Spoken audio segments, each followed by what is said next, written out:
सद्गुरु से प्रश्न पूछा गया कि अगर हम पहले से ही आत्मा है तो आध्यात्मिक बनने के लिए हमें आत्मा को ढूंढने की जरूरत क्यों है।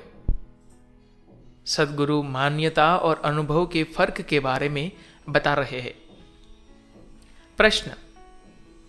सद्गुरु, अब जानते हैं कि लोगों की सारी दिलचस्पी अध्यात्म की खोज में है, लेकिन सवाल यह है कि जब आप सुबह सोकर उठते हैं आप तब भी आध्यात्मिक होते हैं। बतौर इंसान आप आध्यात्मिक ही है क्योंकि आप एक आत्मा है। फिर मैं समझ नहीं पा रहा हूं कि क्यों किसी इंसान को अपनी आत्मा की खोज में रहना चाहिए। सद्गुरु इस बारे में कुछ मार्गदर्शन दीजिए। सद्गुरु कहते हैं, आप पहले ही इस दुनिया में रह रहे हैं, लेकिन फिर भी आप बाहर निकलकर दुनिया देखना चाहते हैं, क्योंकि दुनिया में देखने के लिए बहुत कुछ है। जो आपको यहां दिखाई दे रहा है उससे कहीं ज्यादा बड़ी दुनिया है, तभी आप उसे बाहर देखने जाते हैं। तो इसी तरह से यह प्रश्न उठा है, क्या मैं एक आत्मा नहीं हूं? लेकिन मैं इसके बारे में कुछ नहीं कहना चाहता, क्योंकि यह एक महज मान्यता है कि आप एक आत्मा है। आध्यात्मिकता का मतलब यह नहीं कि आप किसी आत्मा की तलाश में निकल जाए। इसका सीधा सा मतलब है कि आप इस तथ्य को समझे कि आपकी भौतिकता या भौतिक रूप से आप जो है वह सब आपने बाहर से इकट्ठा किया है। हम हर दिन जो खाना खाते हैं उससे यह शरीर बना है।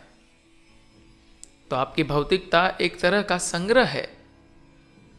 भौतिक अस्तित्व केवल तभी संभव है जब उसकी एक निश्चित सीमा हो। भौतिकता की यही प्रकृति है।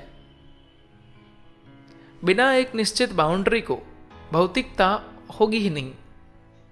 तो जब आप अपनी भौतिकता की सीमाओं को छू लेते हैं और समझ जाते हैं कि चाहे आप जो कर ले, भौतिकता हमेशा सीमा से बंधी रहेंगी, तब आप में भौतिकता से परे के आयाम की तलाश झांकती है। तो जब आप भौतिकता से परे का आयाम छू लेते हैं तो हम कहते हैं कि आप आध्यात्मिक है।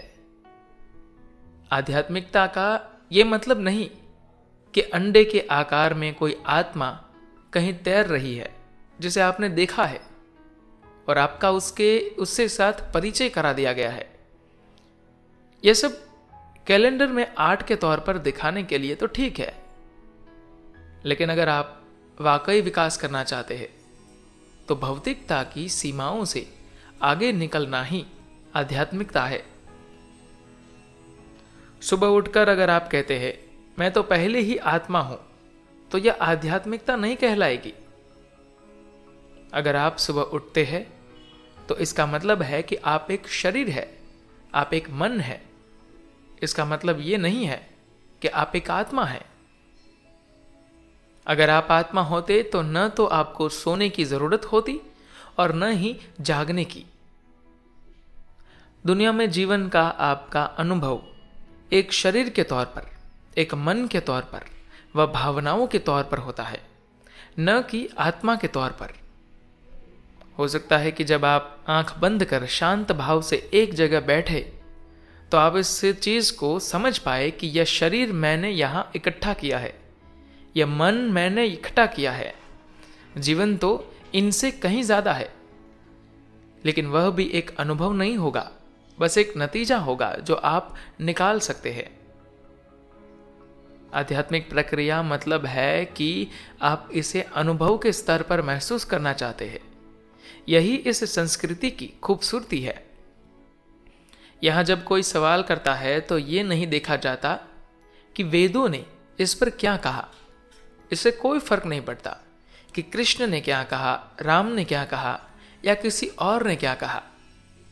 जिसने भी जो कहा उन सब के प्रति सम्मान रखते हुए यहां अपने प्रश्न के उत्तर खुद तलाशे जाते हैं और यहां इस तरह की तलाश को बढ़ावा दिया जाता है।